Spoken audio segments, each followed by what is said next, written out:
How to pair the Apple AirPods Pro Gen 1 or Gen 2 with a Samsung phone running Android 14. Let's get started. First, you want to make sure these have some battery life in them and make sure they're not already connected to another device because once you open up the case lid, they will reconnect to that previously paired device.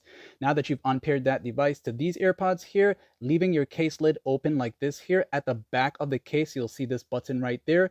Hold it down until you see the white blinking lights. So go ahead and do that now. So hold it down. You'll see this happen like this.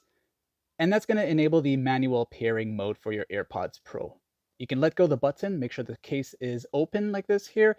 And now on your Samsung phone here, what you're going to do is get into the Bluetooth settings by pulling down the quick panel access.